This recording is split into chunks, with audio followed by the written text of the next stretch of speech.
Mesdames, Messieurs, chers compatriotes et amis du Cameroun, c'est toujours un honneur et un soulagement de partager mes pensées et mes idées avec vous et de relayer aussi les vôtres dans le contexte actuel de notre pays.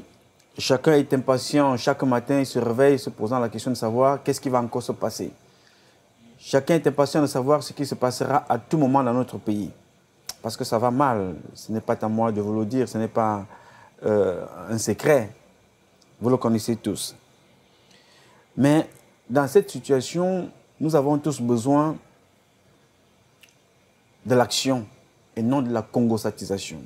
L'heure est à l'action en ce moment où je vous parle. Chacun doit se poser la question comment apporter ma modeste contribution au changement qui s'annonce dans mon pays, le Cameroun.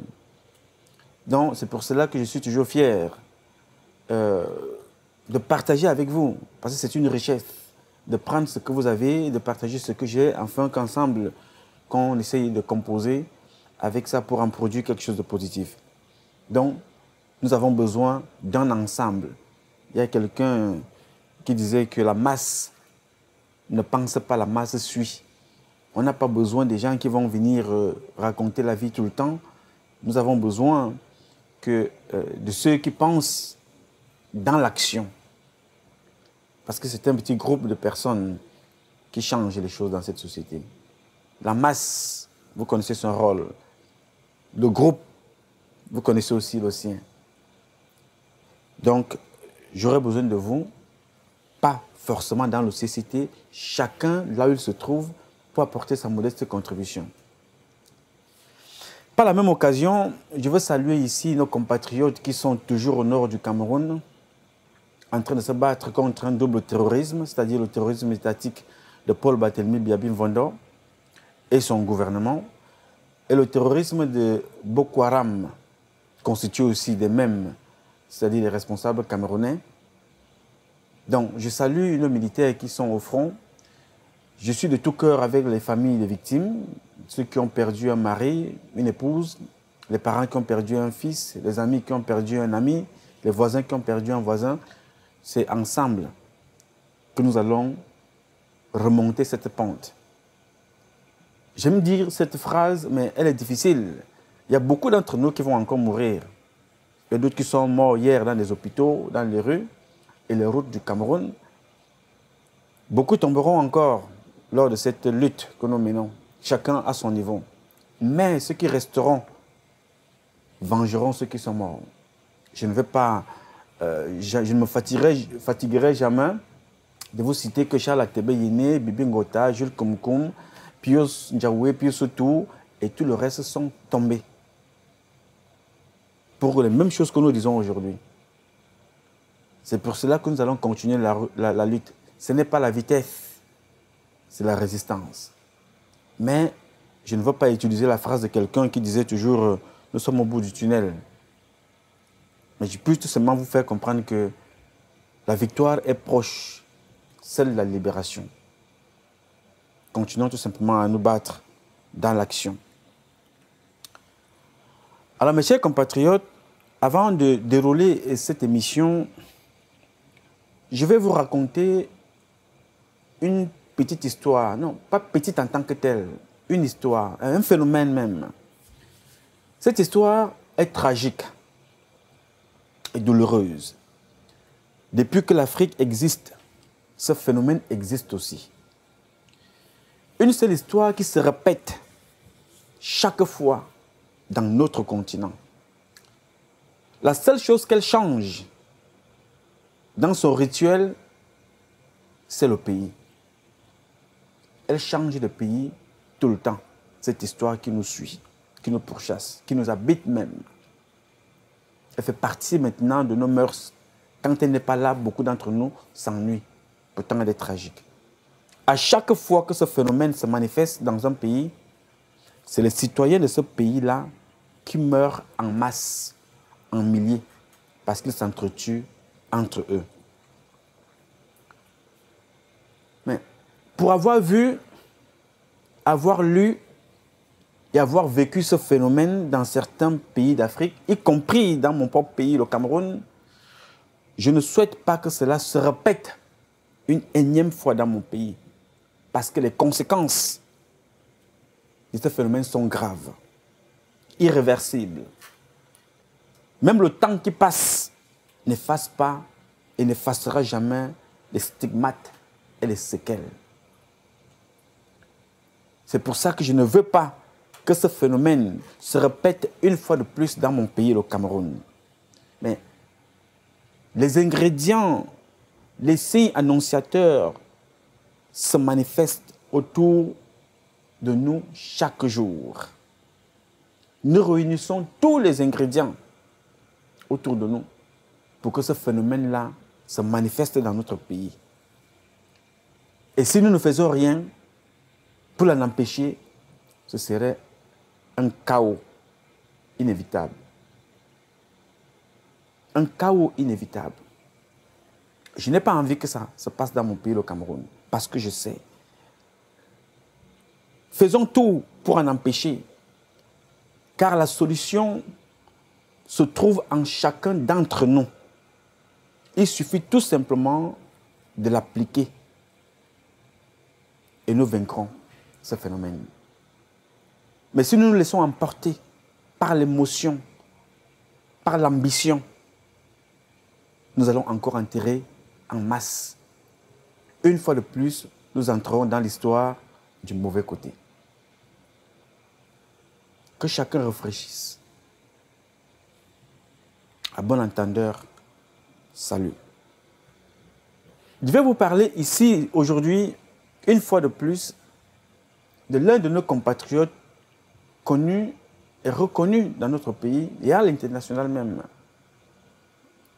Je parle ici de monsieur, du cardinal Christian Tchoumi. Beaucoup se poseront la question, qu'est-ce que Patrice Nouma a derrière à voir avec monsieur Christian Tchoumi? Mais c'est qu'il y a certaines choses qui m'ont interpellé, que je ne comprends pas, que je veux comprendre. Et comme d'habitude, partager avec vous. Si j'ai tort, vous me le direz, mais ce n'est pas forcément la raison que je recherche. Je recherche surtout la compréhension. Et me poser la question enfin, mais pourquoi? Le père Christian Tchoumi a dit tout récemment, ceux qui exercent l'autorité doivent le faire avec la crainte de Dieu. Très belle phrase. Je reviens parce qu'il s'est passé des choses lors de ces 50 ans. Donc, après la célébration de ces 50 ans de sacerdoce, le cardinal Christian Tchoumi a encore donné de son temps en répondant aux questions d'un journaliste. Je rappelle ici que lors de notre toute dernière publication du 8 et 9 juin dernier 2016, une question était encore en suspens sur nos lèvres, dans nos esprits. Celle de savoir si Belinga Eboutou et le cardinal Christian Tchoumi sont des manipulateurs. Cette question-là m'habite. Elle m'a encore habité jusqu'à il y a quelques jours. Mais j'ai essayé de dissiper cette question-là par une confirmation. C'est une question qui concerne plus le cardinal Tchoumi que Belinga Eboutou. Parce que Belinga Eboutou, la question ne se pose plus.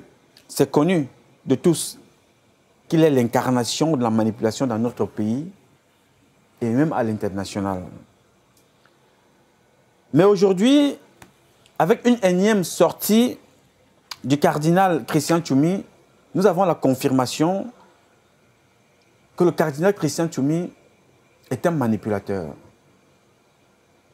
Comme beaucoup au Cameroun, il a rejoint la liste, peut-être il y était depuis longtemps, mais on ne connaissait pas. Mais je constate que c'est un manipulateur. C'était encore une question il y a quelque temps, mais là il y a confirmation. Il y a un hypocrite. Un homme de foi, certes, parce que je n'ai pas le droit de douter de sa foi. C'est son problème avec le tout-puissant maître de l'univers, donc Dieu. Mais je doute profondément de ses convictions. Je ne trône non plus qu'il soit un homme de principe comme il voulait nous le faire croire depuis des années. Nous avons grandi avec Christian Tchoumi. D'autres sont nés, son âge même justifie automatiquement que C'est un papa, un grand-père, un arrière-grand-père même pour certains. Alors, M. Christian Tchoumi dit, ceux qui exercent l'autorité doivent le faire avec la crainte de Dieu.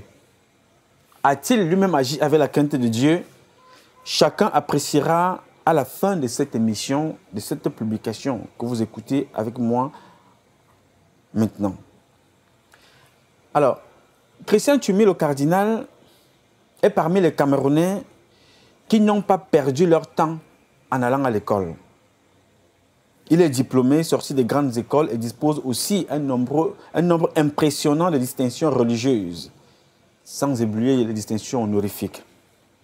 Mais aujourd'hui, ce n'est pas ce qui m'intéresse personnellement.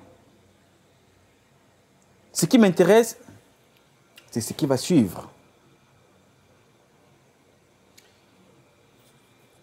Le père Christian Tchoumi dit, le cardinal dit, j'ai reçu la distinction de commandeur de l'ordre de la valeur des mains du ministre chargé de l'administration territoriale et de la décentralisation, M. René Emmanuel Sadi.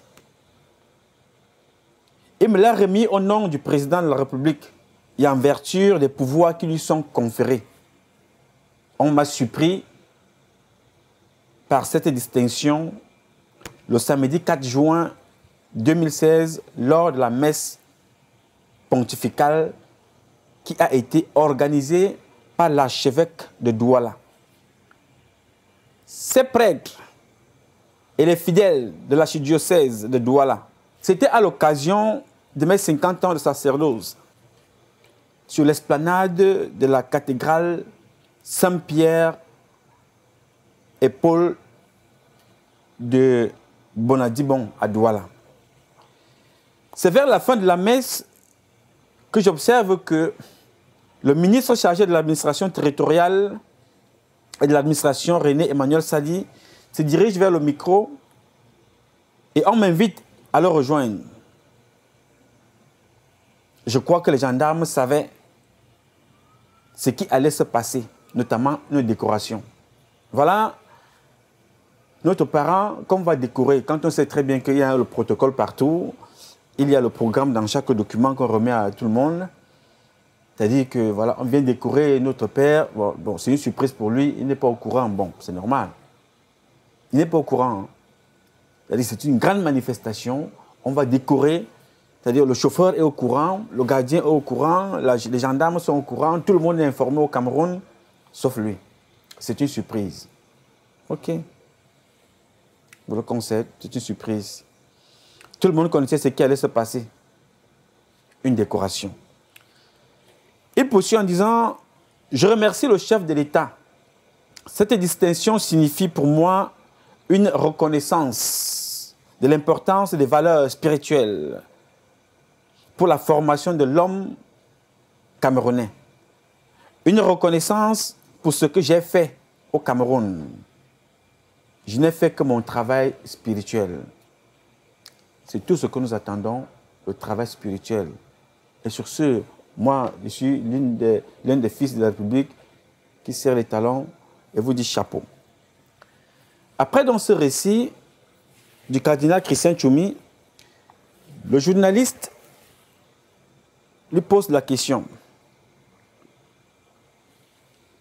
Certains laissent entendre que cette distinction peut être perçue comme un moyen pour le chef de l'État de faire la paix avec vous. Qu'en pensez-vous? Le cardinal Christian Tchoumi répond, cette question est étrange. Le président de la République et moi n'avons jamais eu de problème. J'assume mes propos et mes opinions. Et le président de la République le sait. Permettez-moi de rappeler à vos lecteurs que lorsque j'étais créé cardinal en juin 1988, le président de la République m'a offert une voiture de marque Mercedes. Retenez bien. Le président de la République m'a offert une voiture de marque Mercedes. Je l'ai accepté et je l'ai remercié. Si ma pensée n'est pas en accord avec ma parole, c'est que je mens. L'accord entre ce qu'on pense et ce qu'on dit est la vérité. La vérité logique. Je lui ai envoyé des exemplaires, des livres que j'ai rédigés et ses réactions étaient toujours bonnes. Voilà. Il a envoyé des livres, il a reçu la voiture. Vous étiez informé un jour que le président de la République a acheté une voiture au cardinal Tchoumi. Non, personne n'était informé. Bon, il n'est pas obligé de venir nous dire qu'il a envoyé des livres, le président a apprécié, qu'il a envoyé ici, le président a apprécié. Il n'est pas obligé de venir nous le dire. Mais je trouve seulement qu'il vient toujours nous dire quand ça ne va pas. C'est comme on dit souvent, on parle toujours du train qui arrive en retard. On ne parle jamais de celui qui arrive à l'heure. Il faut que les gens sachent que j'ai travaillé avec Paul Biya. Quand j'étais chancelier de l'Université catholique de l'Afrique centrale, on négociait avec le ministre de l'Enseignement supérieur à l'époque, qui était lent. Les évêques de l'Afrique centrale étaient anxieux de savoir si le Cameroun allait ou non approuver le dossier. Le nonce apostolique au Cameroun était obligé d'aller voir le président de la République qui était intervenu favorablement, une fois de plus. La première radio catholique de Douala, Radio Veritas, a été autorisée en décembre 2003 grâce à l'intervention du président de la République, une fois de plus. J'avais commencé avec cette radio comme tout le monde, illégalement. La radio a été fermée légalement par le ministre de la Communication de l'époque, le professeur Jacques Famendongo. Il est toujours là. Les dinosaures, ils ne bougent pas. Il s'est enraciné. Le Cameroun va même changer le nom. On va mettre, ce ne serait plus le Cameroun, le pays, Jacques Famendongo. J'ai écrit au chef de l'État pour solliciter son arbitrage. J'ai dit au chef de l'État que toutes les conditions étaient réunies pour que cette radio soit autorisée. En 2 ou 3 semaines, le président de la République a répondu favorablement. Une fois de plus. Il m'a transmis son avis favorable à l'ouverture de la radio Veritas par l'entremise de son secrétaire général à la présidence, à l'époque, Jean-Marie Atangana-Mabara. Le ministre de la Communication, le professeur Jacques Famendongo, m'avait envoyé la lettre d'approbation signée par lui-même. J'ai également écrit au président de la République pour obtenir l'autorisation de la faculté de médecine de l'Université catholique du Cameroun. Je sais bien qu'il est intervenu pour l'approbation de ce dossier. Ce n'était pas une faveur, le dossier était complet. Là, ce n'était pas une faveur, les autres, c'était des faveurs. Il faut qu'il précise. Hein. Moi, je ne fais que lire. Les autres, c'était des faveurs. Mais là, il précise que le dossier était complet. Il précise que ce n'était pas une faveur. Avait-il été obligé de le préciser? Il sait pourquoi. Mais tout le monde sait que le président de la République a fait pour l'inhumation de ma mère. Il a décoré ma mère. Yatoumi Catherine, officier de l'Ordre national du mérite, à titre posthume.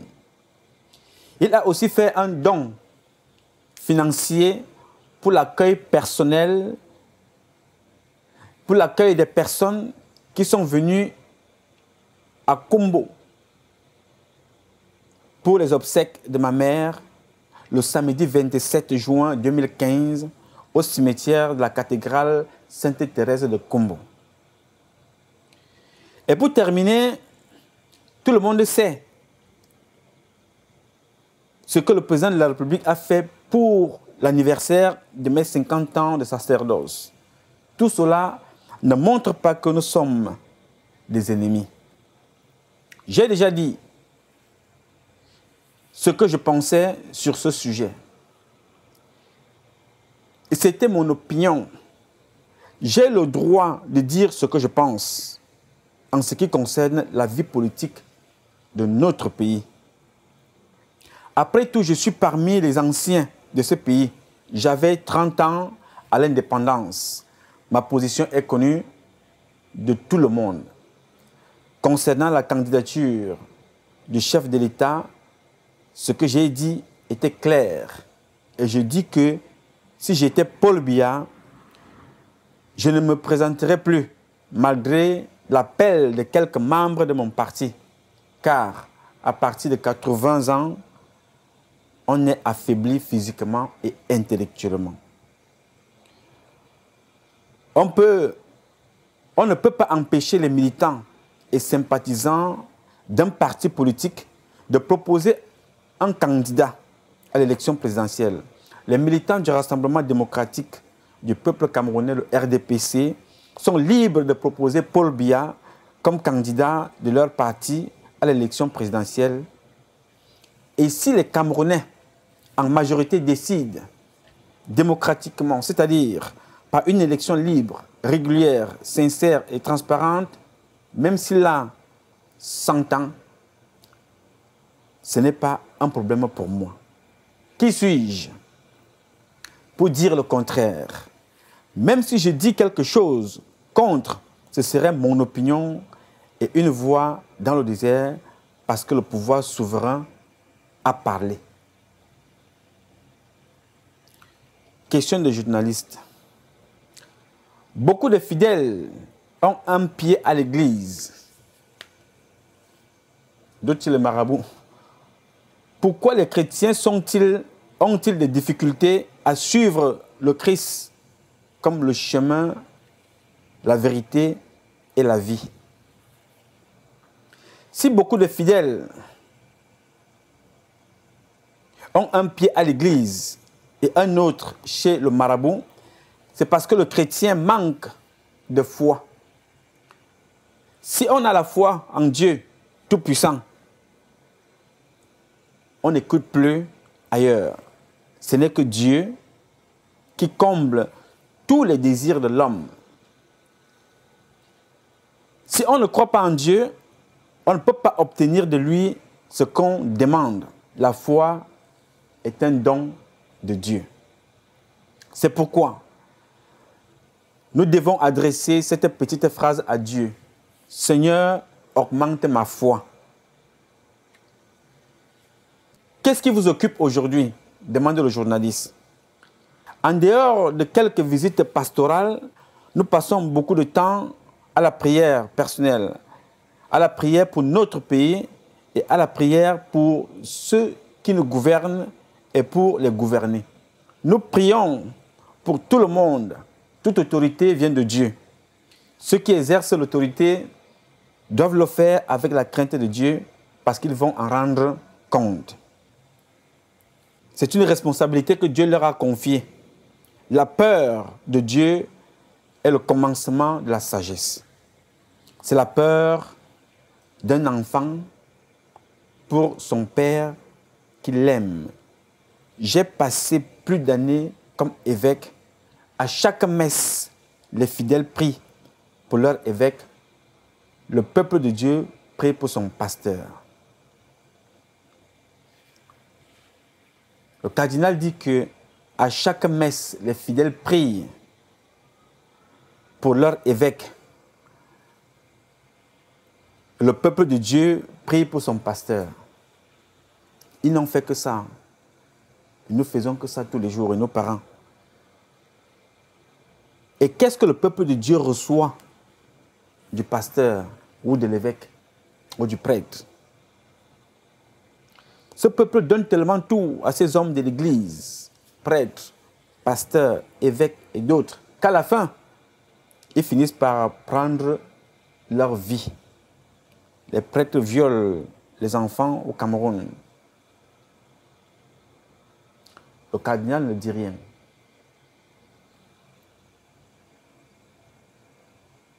Les prêtres ont des enfants au Cameroun. Le cardinal ne dit rien. Je vous ai parlé tout à l'heure, je viens de vous réciter tout ce que le cardinal reconnaît avoir reçu du président Biya. Mais je ne sais pas, je n'ai pas souvenir d'avoir lu publiquement, comme il intervient aussi publiquement quand Paul Biya fait mal, qu'il a reçu des voitures, que Paul Biya a financé l'enterrement de sa propre maman, que Paul Biya a fait ci, Paul Biya l'a aidé à ouvrir sa radio. Paul Biya a tellement fait des choses à ce monsieur que nous, quand je parle de ça ici, c'est parce que je me pose la question, pourquoi nous sommes égoïstes? Pourquoi est-ce que l'être humain est hypocrite? Paul Biya a tellement fait des choses à ce monsieur qu'on entend parler de Paul Biya venant de Tchoumi. Je considère que Tchoumi est un opposant à Paul Biya. Je n'ai jamais su que Paul Biya a rendu autant de services à ce monsieur. Paul Biya l'a aidé à avoir les documents pour la faculté. Le document était complet, bon ça c'est normal. Paul Biya a donné l'argent pour l'enterrement de sa maman. Paul Biya a donné l'argent pour accueillir les gens. Paul Biya a donné l'argent pour les 50 ans. Paul Biya a donné les voitures. Paul Biya a fait tout ce qu'il dit là. Paul Biya l'a fait. Mais la politesse, notre éducation veut que quand quelqu'un fait aussi ça, il faut aussi reconnaître. Si vous venez parler de lui négativement en public, venez aussi reconnaître ce qu'il fait de vous en public. Moi, je suis choqué quand j'entends ça. Ça m'embête beaucoup. Ça m'embête et c'est pour ça que je dis à Paul Biya, la phrase d'Atebe Yene, il faut que Paul Biya apprenne, s'il ne le sait pas, qu'il apprenne à faire justice pendant qu'il est encore là. Il a fallu que nous intervenions dans la précédente vidéo pour dénoncer la proximité de Belinga Eboutou et de Christian Tchoumi. Christian Tchoumi trouve Belinga Eboutou bon, un meilleur politicien, le seul politicien au Cameroun que Christian Tchoumi connaisse, c'est Belinga Eboutou. Paul Biya a 80 ans, est vieux, il est fatigué intellectuellement et physiquement. Ça, c'est d'après Christian Tchoumi. Mais quand Paul Biya envoie de l'argent pour l'enterrement de sa maman, non, Paul Biya, il a la mémoire. Quand Paul Biya achète les voitures, Paul Biya a la mémoire.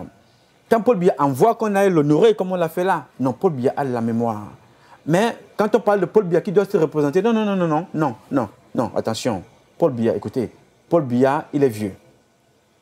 Intellectuellement, il ne peut plus. Il ne doit pas se représenter. Mais Paul Biya gère tellement mal le pays, ça je le sais aussi, hein, c'est-à-dire que Paul Biya, il a raté sa politique. Mais je ne veux pas seulement qu'on fasse de l'hypocrisie avec lui. Paul Biya est comme ça parce que les parents comme Christian Tchoumi l'ont accompagné. Derrière, il part prendre les services de Paul Biya. Mais devant nous ici, il nous donne une autre image de Paul Biya. Si Christian Tchoumi trouve, le cardinal Christian Tchoumi trouve que Paul Biya est vieux et fait la mauvaise politique, Belinga Eboutou travaille avec Paul Biya. S'il y a quelqu'un qui doit aller en retraite, quand on est ami à Belinga Eboutou, on dira, mais écoute bien Coco, Dieu nous regarde. Jésus a appelé des jeunes pour l'accompagner. Il a décidé de partir. Il leur a donné la responsabilité. Allez prêcher la bonne parole. Il avait ses 12 apôtres, pour ceux qui lisent encore les livres saints. Allez prêcher la bonne parole. Il s'est sacrifié. Il est parti. Il a laissé. Aujourd'hui, il y a des jeunes prêtres. Il y a des évêques qui sont jeunes. Il y a même les papes. Mais Christian Tchoumi, la première personne, il devait aller voir Belinga Eboutou. Il dit, bon, mais écoute, Coco, mais je pense qu'avec ton âge, là, déjà, il faut que tu vous arrangez à trouver la place à rajeunir, vous donner la place aux jeunes. Mais il ne dit pas ça à Belinga Eboutou. Il donne les éloges à Belinga Eboutou. Belinga Eboutou est le meilleur homme politique qu'il n'ait jamais connu.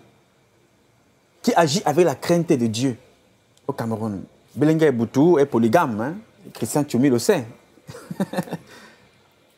Belinga Eboutou est polygame officiellement, il n'a pas divorcé. Le père Christian Tchoumi, le cardinal, le sait. Donc, ça me dérange. Il a fallu que quand vous me voyez venir parler ici, je le dis parce que chaque fois, les gens, je suis le premier, on tire sur Paul Biya. Paul Biya n'a pas fait ci, Paul Biya n'a pas fait ça. Mais c'est tout ce monde-là qui passe par derrière, allez voir Paul Biya. Ils prennent là-bas. Il est facile pour eux d'aller dire à Paul Biya ce qui les concerne, leurs propres problèmes.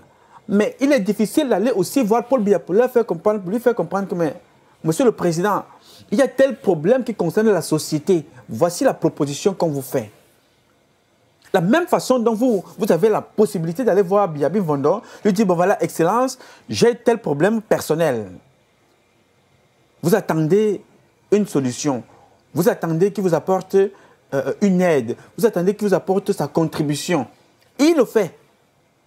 Dans tout le récit que j'ai fait là, je n'ai pas entendu le père Christian Tchoumi, le cardinal, dire que je suis allé voir Paul Biya pour telle chose. Il l'a refusé. Non, Paul Biya a tout fait. Paul Biya, vous allez suivre dans... L'émission est encore un peu longue. Paul Biya a tout fait. Il a tout donné. Chaque fois que Christian Tchoumi dit que je veux le voir, il le voit. La nuit, la journée, machin, tout, il agit. Et il donne toujours.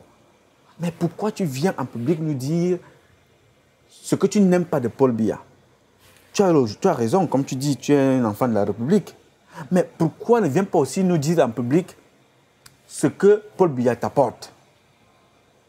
Ce que tu n'es pas un bon ami et ce que tu n'es pas un bon conseiller. Alors ça s'appelle l'hypocrisie et ça s'appelle la manipulation vis-à-vis du peuple que nous sommes. C'est ce que je considère. Et ça, c'est dangereux. Et ça ne concerne pas que Paul Biya. Ça se manifeste aussi, le comportement de Christian Tchoumi, le cardinal, se manifeste aussi vis-à-vis du peuple camerounais que nous sommes. Même vis-à-vis de l'Église catholique et vis-à-vis des gens qui servent l'Église catholique, qui portent les robes comme lui. Le cardinal connaît très bien qu'au Cameroun, les prêtres sont mariés. Les prêtres ont des enfants au Cameroun. Les évêques ont des femmes au Cameroun avec des enfants. Comme à Obala, chez moi. Sosten Bayemi, sa femme est en France avec des enfants. Elle habite à Paris. C'est connu. Qu'est-ce que Christian Tchoumi a fait pour ça? Quelles sont les sanctions que Christian Tchoumi a décidé de faire pour assainir? Aucune sanction. C'est normal. L'évêque du Sud, vous le connaissez tous. Son prénom commence par C. Sa femme s'appelle Cécile. Mère de famille qui a aussi abandonné son mari et les enfants. Et son mari en est même mort de chagrin à Yaoundé. Un mariage qui a commencé depuis avec ce monsieur quand il était prêtre en Vogme. Christian Tchoumi, comme ce milieu-là est tout petit, Cardinal connaît tout ça. Qu'est-ce qu'il a fait? Rien du tout. C'est normal. Les prêtres vivent en couple avec des femmes au Cameroun. Christian Tchoumi sait. Ce n'est un secret pour personne. Si tout le monde le sait, combien de fois lui, qu'a-t-il fait? Rien du tout, on n'entend pas parler. Les hommes de l'Église sont impliqués dans toutes sortes de crimes, au Cameroun. Je dis bien toutes sortes de crimes au Cameroun. Je ne suis pas le seul à le savoir. Et je ne suis pas le premier à le dire ici. Il y a même les enfants de l'Église qui ont décidé de témoigner publiquement et ça les a valu ce que ça a valu. Je prends l'exemple d'un autre. Le père Ludovic, face à cette situation déplorable de l'Église catholique du Cameroun, je précise, l'Église catholique du Cameroun, un prêtre a choisi de ne pas se taire et de lutter contre cet état de choses. Il a écrit une lettre, cette lettre que j'ai réussi à obtenir, il a écrit cette lettre-là, lettre ouverte aux évêques du Cameroun. Il a écrit la lettre le 21/11/2011. Le père Ludovic, jésuite. Je vais vous la lire parce que c'est important. Ce que je vous dis là est important. Notre Cameroun traverse une mauvaise période et si nous nous amusons, comme je vous disais au début de cette publication, ce phénomène risque de nous frapper. Et ce n'est pas les hommes de l'Église là qui vont nous aider, ceux du Cameroun peut-être ailleurs. Parce qu'il y a un gars au Vatican, le pape François, pendant que lui il se décarcasse, il se multiplie les efforts pour tout faire, pour relever l'Église catholique, au Cameroun, on fait tout pour le rabaisser et rabaisser l'Église catholique. Donc si on s'amuse, ce n'est pas l'Église catholique du Cameroun qui va aider les Camerounais. Non, monsieur, ça c'est faux. Voici ce que le père Ludovic dit. Je vous prie d'abord de ne pas vous offusquer de ce qu'un de vos fils, un simple prêtre, oh l'humilité, vous écrive avec ce canal et surtout et sur un ton auquel vous n'êtes pas habitué. Voici ce que le père Ludovic dit dans sa lettre. Je vous prie d'abord de ne pas vous offusquer de ce qu'un de vos fils, un simple prêtre, vous écrive sur ce canal, par ce canal, et sur un ton auquel vous n'êtes pas habitué. Ce n'est point par manque de respect à l'égard de la hiérarchie, mais bien au nom de l'évangile de Jésus-Christ, que d'ailleurs vous connaissez mieux que moi, et dont nous sommes tous censés témoigner dans ce pays qu'est le Cameroun. Il dit, vous m'excuserez aussi de généraliser. C'est pour les besoins de la cause. Comme vous le savez, les Camerounais, et pas seulement les chrétiens catholiques, attendent de vous un leadership prophétique dans ce pays malade d'injustice multiforme. Mais, que nous servez-vous depuis près de 2 décennies sur la scène publique? De l'incohérence et de la cacophonie. Ça, c'est un prêtre. Il dit, je m'explique. C'est lui qui parle. Il y a une dizaine de jours, alors que je prenais part à une rencontre sur les conditions de possibilité de la renaissance de la démocratie au Cameroun, il a été question à un moment, dans les échanges, de la mobilisation de toutes les forces démocratiques au Cameroun. Un des participants a évoqué la nécessité de travailler avec des forces religieuses, y compris la conférence épiscopale nationale du Cameroun. Un autre intellectuel camerounais, dont on connaît la force des convictions, souvent relayée par les médias, a rétorqué avec un brin d'humour. La conférence épiscopale est devenue la énième section du RDPC. Ça, c'est en 2011, par le père, il s'appelle Ludovic. Cette mise en cause de la neutralité, de la hiérarchie de l'Église catholique dans le jeu politique entre le parti au pouvoir et l'opposition camerounaise m'a donné à réfléchir, car elle rejoignait certaines de mes préoccupations. La présente lettre ouverte, provocatrice à dessein, nous permettra, je l'espère, d'ouvrir un débat sur le positionnement de l'Église catholique sur la scène publique au Cameroun. Je souhaite, en effet, qu'elle soit inscrite au registre d'un débat d'idées pouvant améliorer la contribution de l'Église catholique à l'assainissement des pratiques politiques au Cameroun. Aussi bien dans des milieux du pouvoir en place que ceux de l'opposition, car il n'y a pas de véritable démocratie sans une véritable opposition. Je parle de débat d'idées parce que, après tout, nous sommes à l'école de la démocratie. Et quand les évêques se mêlent de la politique ou de la chose publique, ils doivent accepter de laisser l'argument d'autorité à la sacristie pour s'ouvrir au débat d'idées qui permet de construire la cité. Surtout qu'ils sont, pour la plupart, des intellectuels. Je sais que certains d'entre vous n'ont pas apprécié l'une de mes récentes sorties médiatiques où je formulais quelques réserves sur l'opportunité de la nomination de 2 évêques à des fonctions publiques, l'un à Elekam et l'autre au Conseil constitutionnel. Permettez, mes seigneurs, de préciser qu'en réalité, je n'étais pas contre le principe d'une telle implication. J'avais simplement un problème avec le timing.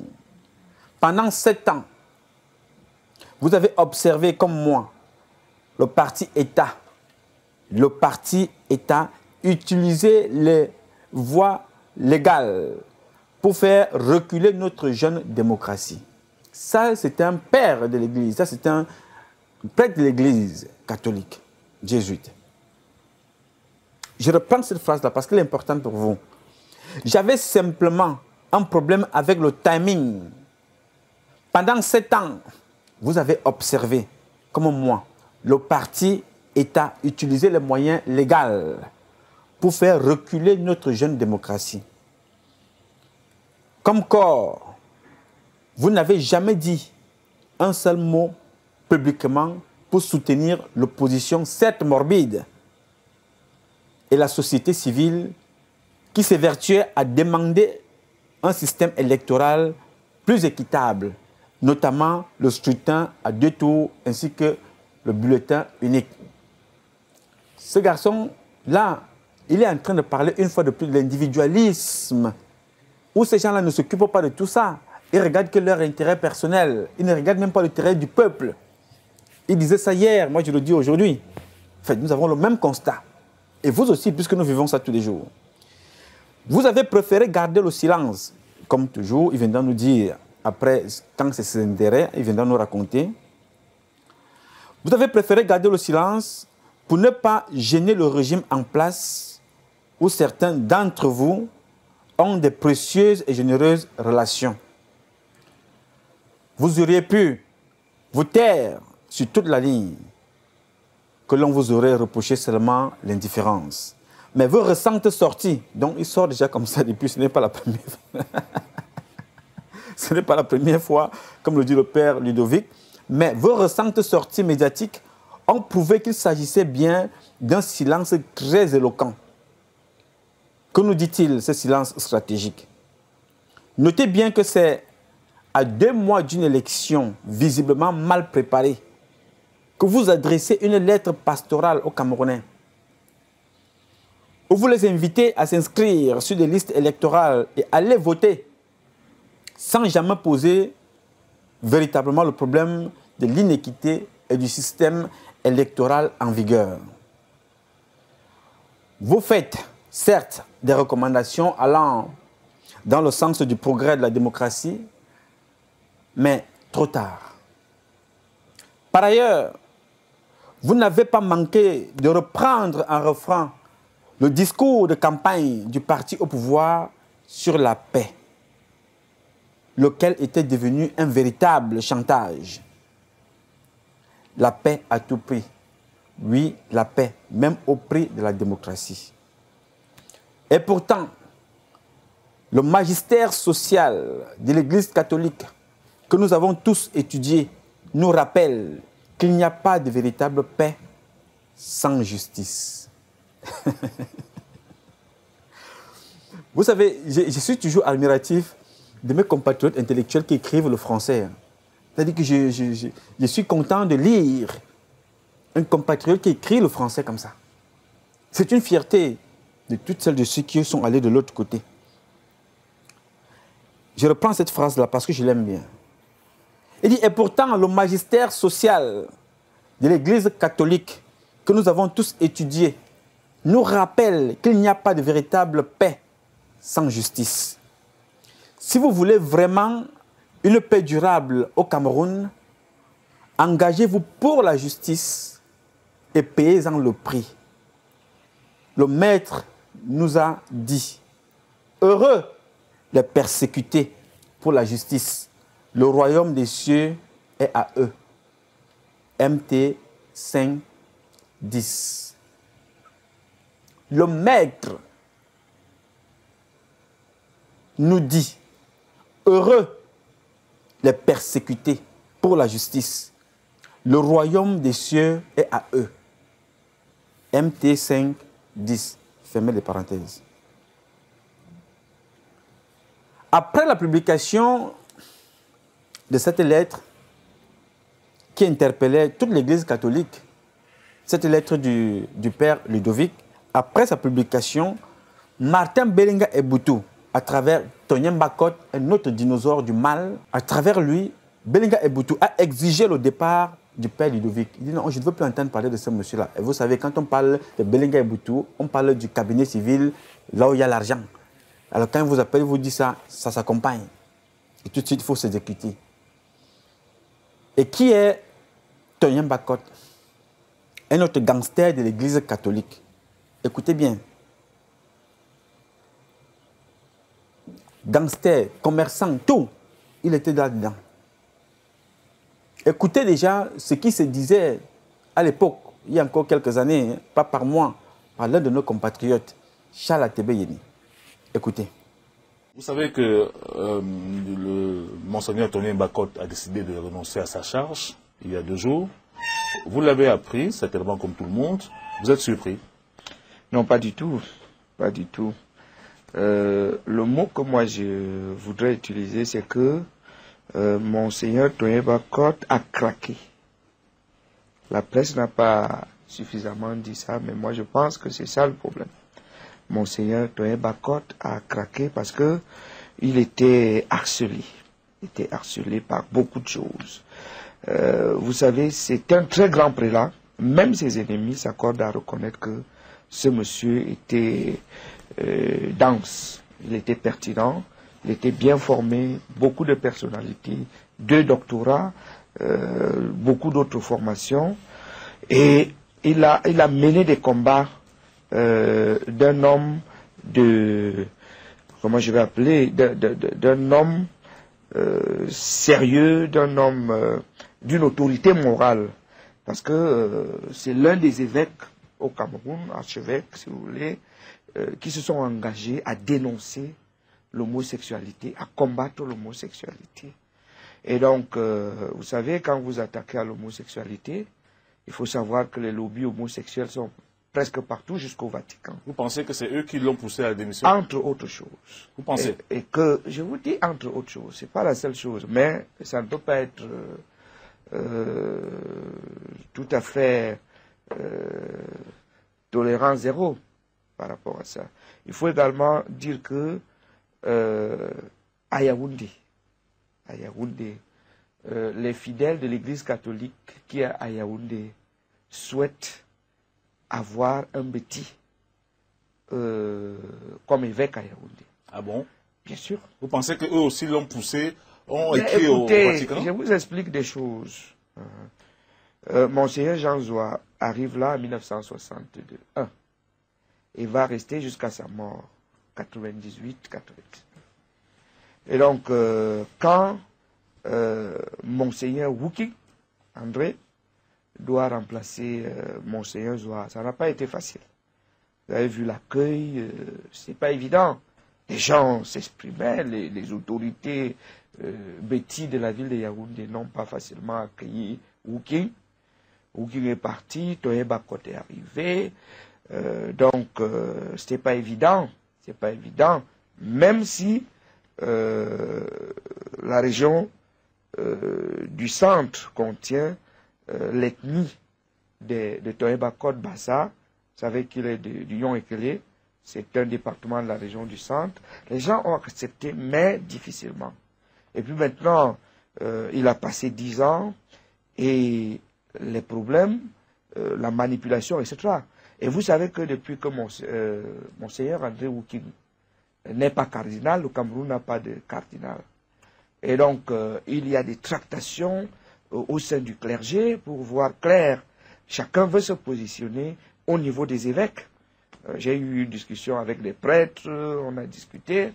Donc, le fait que le poste de cardinal est vide au Cameroun aiguise des appétits qui font que Tonien Bakot, qui était l'archevêque de la capitale politique, en tout cas, c'est quelque chose d'être archevêque de la capitale politique. Le temps qu'il a passé à l'épiscopat, sa formation, disons ses formations, faisaient que on le voyait comme cardinal.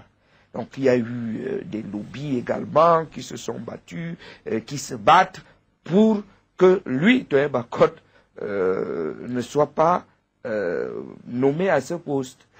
Et donc, vous pouvez comprendre les petites batailles. Il faut aussi comprendre que beaucoup d'évêques souhaitent être archevêques à Yaoundé. Lui-même, lors d'une interview que vous a accordée, parlait de quand même d'un patrimoine de 112 milliards de francs CFA. Très bien, ça a de l'argent. Moi, je ne vois pas l'argent. Je déteste que on parle beaucoup d'argent à l'église. Je parle du prestige. Quand vous êtes quand même l'archevêque de la capitale, vous n'êtes pas n'importe qui. C'est vous que le président reçoit, c'est vous qui êtes invité à la présidence. Bref, vous êtes la crème, vous êtes, etc. Bon, puis maintenant aussi, l'argent, le patrimoine, etc. Tout ça est important. Donc, en boulot, on dit Zahavi qui n'aime pas les premières places. Tout le monde aime ça, y compris à l'église. Mais le problème de Monseigneur Toye Bakot, c'est que on lui prêtait d'aimer l'argent, d'être dans les affaires. Qu'est-ce que vous en pensez, vous, par rapport à ça? J'ai une expérience avec Monseigneur Toye Bakot qui m'a beaucoup soutenu quand j'ai sorti le livre sur les loges, qui m'a reçu. Et puis il y a un monsieur qui est venu se plaindre auprès de moi. Il dit qu'il était le directeur technique de M. Toye Bakot dans l'exploitation ou l'exploration pétrolière. Et il dit que Monseigneur Toye Bakot lui doit 14 millions et que Monseigneur Toye Bakot ne paye pas cet argent et que vraiment, je crois que cette affaire est dans un tribunal à Yaoundé. Donc d'abord, je n'ai pas pris le monsieur au sérieux parce que je ne voyais pas comment l'archevêque peut être dans l'exploitation pétrolière. Je suis donc allé voir Monseigneur Toye Bakot, je lui dis, mais de quoi s'agit-il? Il dit, oui, je connais, mais je ne lui dois pas tant, voici ce qui s'est passé. Bref, il était dans l'exploitation pétrolière. Ça vous a un peu choqué? Ça ne m'a pas choqué, mais j'ai découvert les évêques dans d'autres activités. Dans d'autres activités. Personnellement, je ne savais pas que les évêques étaient dans l'exploitation pétrolière, dans les mines, dans les comment on dit ça, des travaux publics, etc., etc. Donc, on lui prêtait d'aimer l'argent et d'être dans des activités, en tout cas, dans beaucoup d'activités, y compris les affaires. Bon, vous savez, quand vous voulez avoir une certaine posture, c'est pour ça que moi, modestement, je refuse de faire les marchés publics, je refuse un certain nombre de choses, parce que dès que vous entrez dans ça, on vous tient. On vous contrôle, on va vous ridiculiser. Donc je suis convaincu que si Monseigneur Toye Bakot, grand prélat comme je l'ai dit, grand intellectuel comme je l'ai dit, patriarche de l'Église catholique comme je l'ai dit, n'était pas entré dans ces choses où il a prêté le flanc, je crois que les gens se seraient comportés autrement. Il y a beaucoup de manipulations autour de ça, même de la presse. Monseigneur Toye Bakot, pendant son séjour de 10 ans à Yaoundé, a vendu 1 hectare de terrain. Parce que lui-même, il explique, dans votre émission, et puis l'abbé qui est responsable du patrimoine de l'archevêché de Yaoundé a dit que, effectivement, Monseigneur Toye Bakot n'a vendu qu'1 hectare. Mais en même temps, il a acheté 40 hectares. Oui, mais sauf que ce qu'il vend, quand on vend par exemple l'immeuble Shell, ce n'est pas n'importe quoi. Je veux dire, en termes de volume, en termes d'emplacement, ça vaut quand même plusieurs milliards. Ça, c'est les lois des banquiers. Si vous voulez emprunter de l'argent à la banque, vous amenez un titre foncier où vous avez du terrain entre Yoko et Ngaoundéré. Aucun banquier ne va vous regarder. Puis qui va aller? Quelle est la valeur du terrain entre Yoko et Ngaoundéré? Le gars veut le titre foncier de Bonanjo. Ça, c'est les lois de la banque. Il veut le titre foncier de Bastos ou bien de Denver, le quartier des douaniers à Douala. Bon, c'est ça, malheureusement.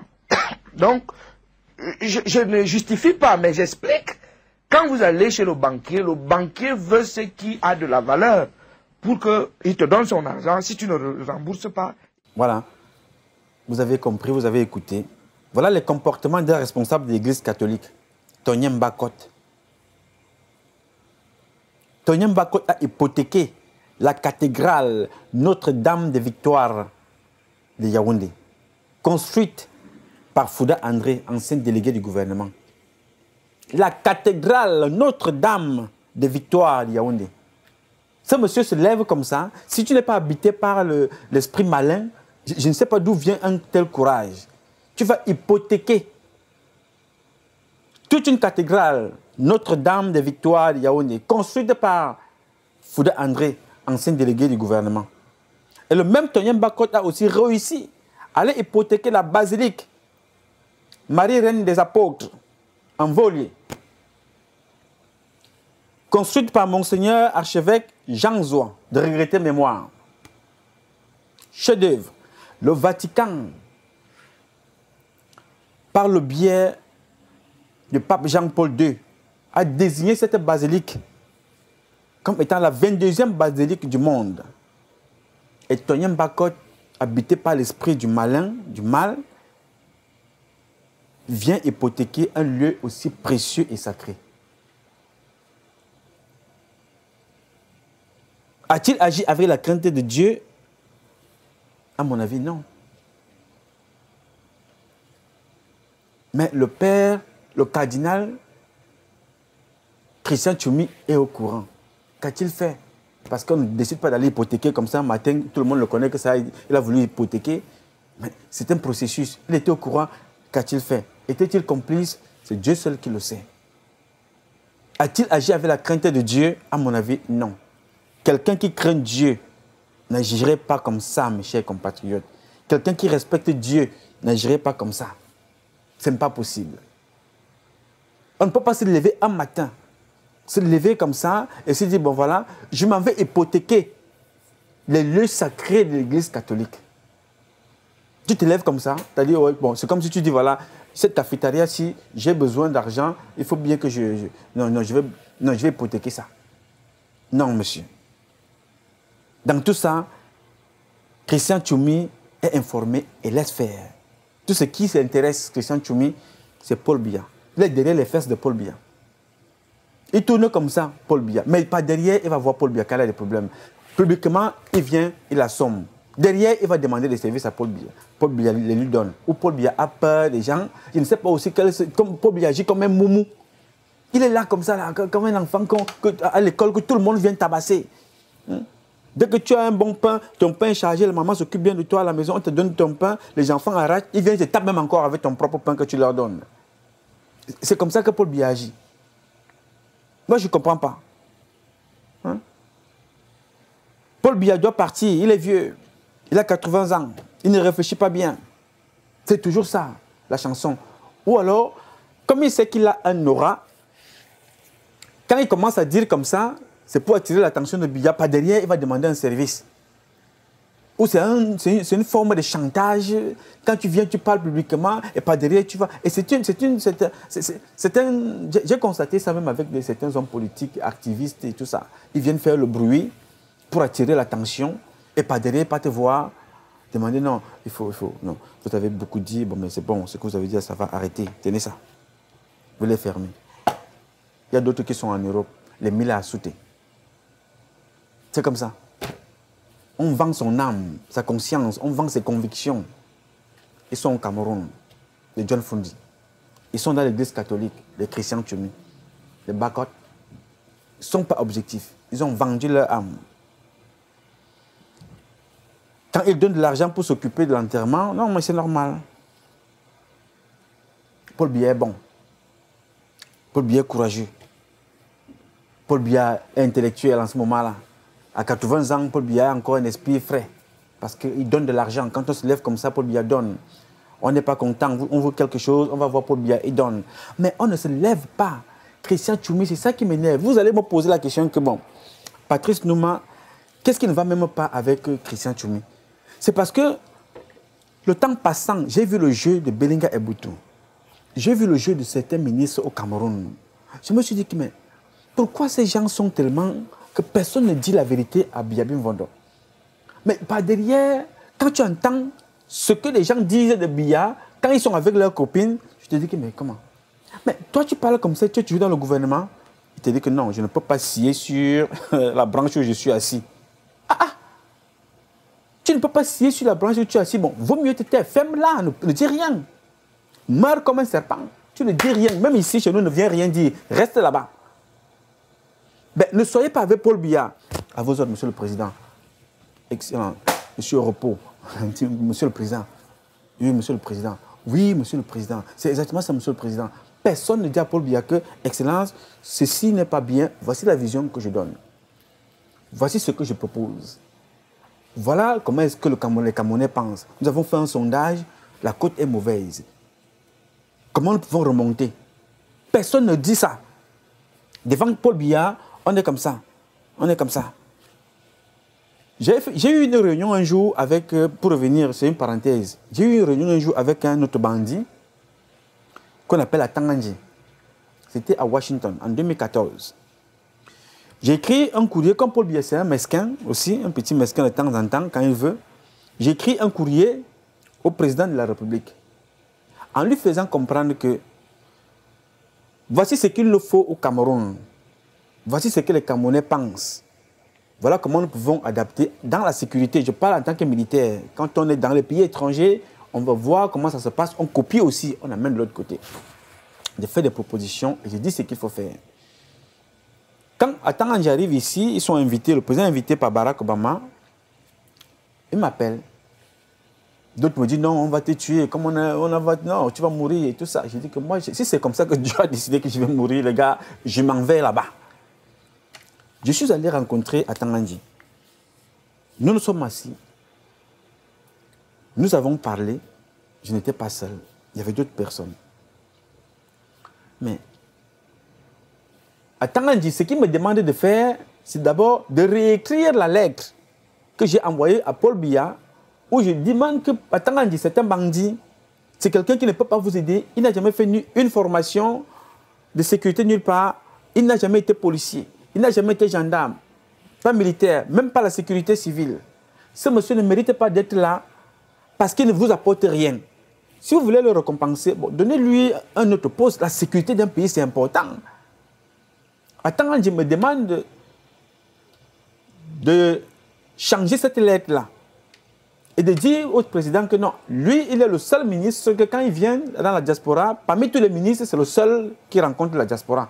Moi, je dois écrire ça et remettre au président. Je lui ai dit, Excellence, entre autres propositions qui ont été faites, je lui ai dit vraiment, Excellence, j'apprécie beaucoup. Moi, je ne suis pas un garçon exceptionnel, mais je suis l'exception de moi-même. Je respecte mes convictions et mon engagement. Je ne peux pas changer de lettre. Allez dire ce que je vous dis là au président de la République. Je ne peux pas changer de lettre. À la limite, si vous voulez que j'enlève votre nom parce que je garde la même chose, si j'enlève votre nom, j'enlève tous les noms et je vous donne la lettre comme elle est là. Mais ça ne va rien changer à ce que je pense et à ce que je dis et que je vais continuer à dire. Toutes les propositions que j'ai faites, on s'est séparés, je suis parti. Alors, je vous raconte ça pour vous dire comment ces gens-là fonctionnent. J'ai vécu ça en direct. Le jour où il viendra démentir, je vais donc lui donner lui-même ses propos, il va les écouter en direct. Pour le moment, je préfère m'arrêter là. Donc, quand vous voyez dans les comportements de tous ces gens-ci, comment on vient traiter Biyabi Mvondo, je combats la politique de ce monsieur et je vais la combattre toujours, tout le temps, parce qu'il est laxiste, il est mou, il n'est pas actif, il ne frappe pas fort. C'est pour ça que les gens abusent. Donc, on ne vient jamais lui dire la vérité. Et quand, pour lui faire comprendre que j'ai de l'influence, on vient raconter une histoire publiquement, on dit non, Christian Tchoumi a encore parlé. Je dis donc, tu savais que Christian Tchoumi là, un aura, et pas derrière, il vient demander un service. On va le lui donner parce qu'il a parlé. Voilà, on vit avec Paul Biya dans le chantage. J'aime pas ça, monsieur. Ne venez pas chanter. Je ne suis pas l'homme le plus honnête. Dans ma vie privée même, j'ai beaucoup de problèmes. Mais j'ai du mal à que les gens qui gèrent les biens publics de fonctionner avec le chantage. J'aime pas ça. Non, soyons sérieux. Aucune personne normale ne peut se permettre de tels comportements. Je reviens sur Tony Bakot. Une telle profanation. Personne. Mais comme ils savent sur qui ils comptent, ils peuvent se permettre tout ça. Aller hypothéquer les lieux sacrés. Et le même Tony Bakot, Je vais vous raconter, aujourd'hui, là, je suis décidé avec l'Église catholique pour vous dire comment les gens nous ont plongés dans la... je ne veux pas utiliser le gros mot français, ils nous ont plongés au fin fond du trou. Le même Tonien Mbakot, certains parmi vous connaissent l'une de nos compatriotes qui s'appelle Madame Bernadette Aïssé Mvoto, veuve de l'ancien ministre territorial Aïssé Mvoto Victor. Aujourd'hui, cette dame troupit seule en prison. Pourquoi? Parce qu'elle et Tonien Mbakot ont détourné l'argent destiné aux travaux de bitumage de la route Yaoundé-Nsimalen-Mfou. L'argent a été détourné. Mbakot a pris l'argent sans livrer les travaux et c'est la pauvre dame qui paye aujourd'hui pas des peines de prison. Finalement, elle finira par mourir là-bas et Tonien Mbakot est dehors en liberté. Agit-il avec la crainte de Dieu? À mon avis, non. Voilà les gens de l'église. Tu vas prendre cette femme-là, elle est pour toi comme elle n'a pas, c'est elle que tu envoies partout, avec la complicité de ces dirigeants-là. Quand elle va prendre l'argent, tu vas faire des travaux, elle vient te le donne. Maintenant, elle est en prison toute seule. Toi, le jour où les policiers sont arrivés chez Tonien Mbakot, il a fui. Il est allé se cacher. Et cette femme-là, elle se retrouve aujourd'hui en prison. Mais Christian Tchoumi était bien informé. Mais qu'a-t-il fait pour arrêter cet état de choses? Je vous rappelle que Christian Tchoumi, c'est le summum de l'église catholique au Cameroun. C'est un gars qui est papal, hein. On peut le nommer, il peut être élu dans leur congrégation, là, il devient pape. Faut-il encore avoir la bonne moralité? C'est l'église qui juge. Bon, nous, on constate seulement ce qui se passe chez nous au Cameroun. A-t-il dit quelque chose face à ça? Rien. Qu'est-ce qui intéresse Christian Tchoumi? C'est Paul Biya. C'est le départ de Paul Biya qui l'intéresse. Non. Il y a quelque chose qui me dérange avec ces gens de l'église catholique de mon pays, le Cameroun, et comme d'ailleurs les politiques. Ils ont la particularité de construire, de ne pas construire eux-mêmes, mais de toujours détruire ce que les autres ont construit. C'est vrai. Parce que quand quelqu'un vient décider d'aller hypothéquer ce qu'il n'a pas construit, les cathédrales, les basiliques, tu vas hypothéquer. C'est-à-dire que tu ne connais pas la souffrance. C'est comme une femme qui accouche son enfant, décider de le donner comme ça à une autre femme de l'élever. Non, très peu de femmes le font. La femme te dit que non. Elle bagarre même ici que non, non, non, non, non. Le mariage et le divorce est consommé, mais je garde les enfants. La femme dit non, je garde, dans ma pauvreté, je vais garder mes enfants. Je suis avec eux. Tu es riche, va avec ta richesse. Si tu veux, tu paies le child support, comme nous tous. Mais, je garde mes enfants. Mais comme ces gens-là ne construisent rien, c'est facile pour eux de détruire. C'est facile pour eux de venir hypothéquer. Comme on a fait avec les ambassades du Cameroun ici, aux États-Unis. Comme on fait avec les biens du Cameroun un peu partout à l'étranger. On n'entretient rien. Mais on détruit tout. Les biens d'Amadou Ahidjo. Ce qui est bien dans cette société camerounaise et la société en général, c'est qu'il y a toujours des exceptions. Chaque chose a toujours une exception. Dans l'église catholique du Cameroun, qui est constituée en majorité des gens sans foi ni loi, il y a aussi des exceptions. Je vous ai parlé du père Ludovic, dont je viens de lire l'une des lettres. Il en a écrit comme ça plusieurs, il écrit régulièrement. Parce qu'en ce moment, ce monsieur, le Cameroun, comme on n'a pas réussi à le tuer, fait, on ne sait jamais que le Tout-Puissant continue à poser sa main droite sur lui, mais il est en ce moment en Afrique de l'Ouest, il est précisément en Côte d'Ivoire. Voilà une intelligence qui peut apporter des idées pour reformer l'église catholique, mais comme il dit les vérités, on dit non, non, non, il ne faut pas avoir celui-là, non, non, il parle beaucoup, allez là-bas avec ça. Ça, c'est un autre Atébé Yéné, mais du côté religieux. Comme on ne peut pas le tuer, bon, ok, faites-le partir, vite fait. Mais il y a aussi eu des gars de l'église catholique, après, au même titre que Ludovic, le père Ludovic.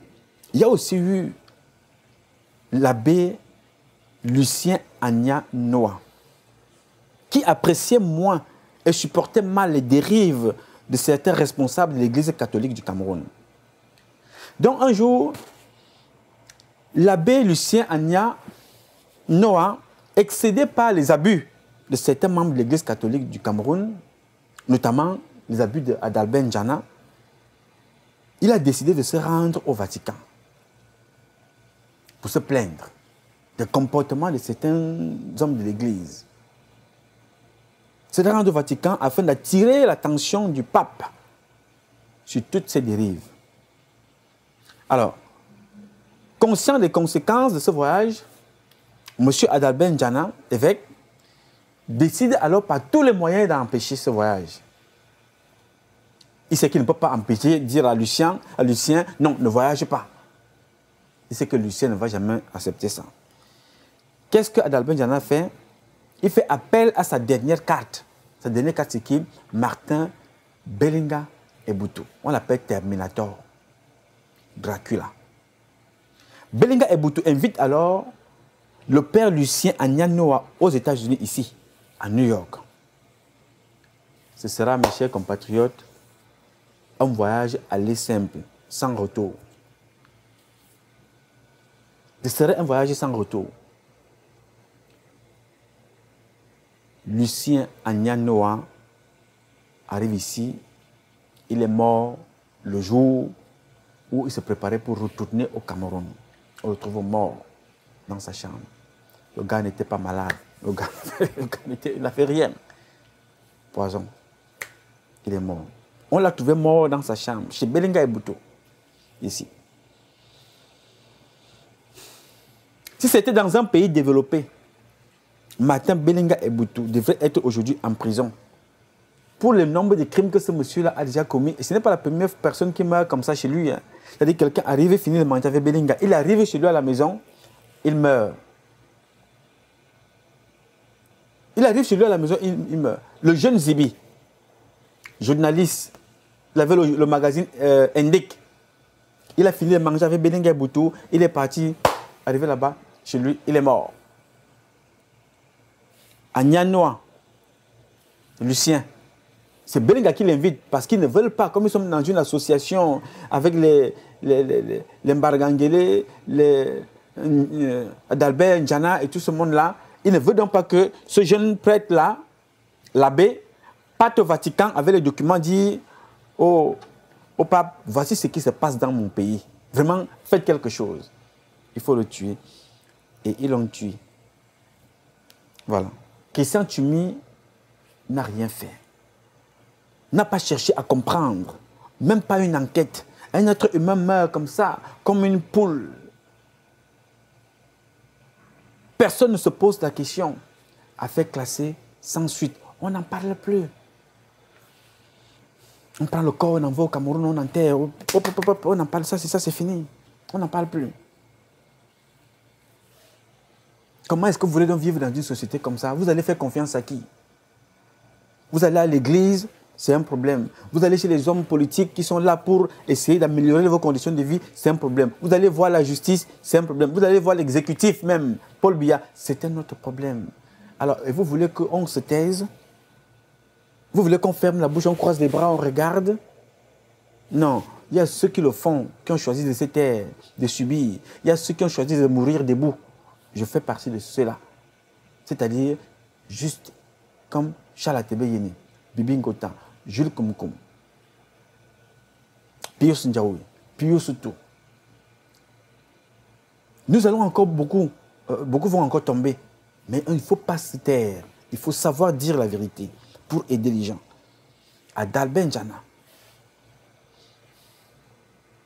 un évêque homosexuel, mais il peut faire ce qu'il veut de sa sexualité. Mais un évêque criminel, par sa sexualité, la pratique avec Belinga Eboutou, vous pouvez faire ce que vous voulez. Mais quand vous décidez de tuer les gens, et ces gens sont en couple, ça n'a pas commencé aujourd'hui, ils sont en couple depuis le petit séminaire. C'est Adalbert N'Djana, avec les Grégoire Ona, les Robert Nkili. Voilà une société où on décide de ne pas légaliser l'homosexualité. En fait, on a nos traditions, je ne fais pas la promotion de l'homosexualité. Mais je trouve tout simplement contradictoire que ces gens qui refusent de la légaliser, c'est les mêmes personnes qui sont ancrées là-dedans. Ils sont en plein là-dedans. Voilà à quoi se résume l'image et la réputation de l'Église catholique dans mon pays, le Cameroun. Voilà comment un gouvernement, à l'exception de 2 ou 3, tous les gouvernements successifs au Cameroun brillent par la nystocratie, l'incompétence et les crimes. Les 2 diplômes qui gouvernent le Cameroun aujourd'hui, le premier, c'est qui t'a envoyé? P1, qui veut dire parenté. Le deuxième, c'est la nystocratie, série P2, qui veut dire physique. Il faut t'exploiter physiquement.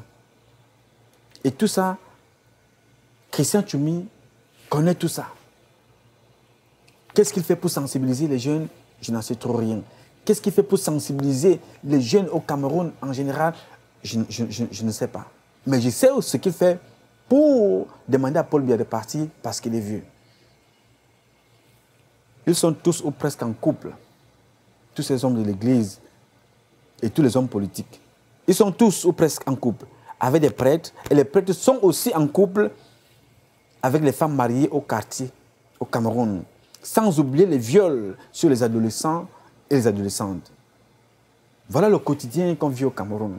Mais au lieu que Christian Tchoumi s'applique, prenne son temps, qu'il s'en occupe de ces jeunes-là, de tout ça, non. C'est Paul Biya. Il est derrière les fesses de Paul Biya. Chantage sur chantage. Il ne sait pas comment ils ont compris que ce monsieur aime. Ou comment est-ce qu'ils ont trouvé sa faiblesse. Mes chers compatriotes, notre pays va mal, très mal. Aujourd'hui, ceux qui lisent les livres saints peuvent vous faire comprendre que notre pays n'est pas différent de Sodome et Gomorrhe. Nous ne sommes pas différents du tout. Parce que ce qui se passe là-bas aujourd'hui, il vous arrive de voir, d'attraper certaines petites choses comme ça dans la journée. Mais ce qui se passe la nuit au Cameroun, c'est Dieu seul qui sait. Il y a un autre là qu'on appelle le prêtre Janvier Essama, directeur d'un collège Saint-Marie-Albert dans les environs de Yaoundé. Sera également poursuivi parce que la capacité des dossiers, des vidéos que nous faisons ici, il y a aussi des dossiers qui accompagnent. Pas des dossiers qui accompagnent tout et n'importe quoi, mais on a beaucoup de dossiers qui accompagnent les propos que je dis ici. Parce que chaque fois que je viens dire quelque chose ici, j'assume aussi les conséquences. Je suis prêt, toujours prêt à aller répondre devant la justice de Dieu d'abord et devant la justice des hommes par la suite. Pour dire que ce que je dis ici, je ne dis que la vérité et rien que la vérité. Le prêtre Janvier Essama, directeur du collège Saint-Marie-Albert, dans les environs de Yaoundé, sera également poursuivi pour crime d'une franco-camerounaise originaire d'Akonolinga, assassinée en Balmayo. Cette jeune dame était mariée à un Français. Oui. Le mari de cette femme, après sa mort, après la mort de celle-ci, voulant faire don de ses affaires aux plus démunis, il a trouvé les photos de sa femme, parce que je les ai vues, ces photos. Dieu veut que ces vidéos nous ont permis que certaines personnes nous envoient des documents pour qu'on essaye un peu de se battre à leur côté comme on s'est battu pour Gisèle Halima. De se battre à leur côté comme on se bat aujourd'hui pour Juliette et toi. Donc quand ce monsieur m'envoie ces photos, c'est une façon de me faire comprendre que le combat que vous menez est juste. Je vous suis. À travers la lettre qu'il nous a fait parvenir, il a aussi fait parvenir des photos que je ne vais pas présenter ici parce que c'est des photos d'une femme qui n'existe plus d'ailleurs, qui est morte de l'autre côté, paix à son âme. Le mari français avait écrit même à l'Annonciature. Donc, quand il a retrouvé ces photos-là, il a retrouvé les photos de sa femme, sa propre femme nue, avec Njana, Janvier Essama. ces deux personnes-là. Il a écrit à l'annonciature, il n'y a pas eu de suite. Dieu merci, il a réussi à nous envoyer quand même ces documents. Et moi, je vais me préparer aussi à mon niveau. Avec tout ce que je dis là, parce que je considère qu'étant Camerounais, comme le Christian Tchoumi le dit, qu'il est Camerounais, il a droit à la parole, je vais m'arranger à préparer un document avec des bonnes vidéos, avec les faits qui se passent au Cameroun, pour aller voir une fois de plus le pape au Vatican avec la situation du Cameroun. Je vais m'arranger d'ici le mois prochain. Il va falloir faire quelque chose. Nous allons utiliser tous les moyens possibles pour informer toutes celles et ceux qui sont capables de prendre des décisions pour le devenir du Cameroun. Les Camerounais en premier eux-mêmes et nos amis par la suite, y compris les religieux, commençant par le Vatican.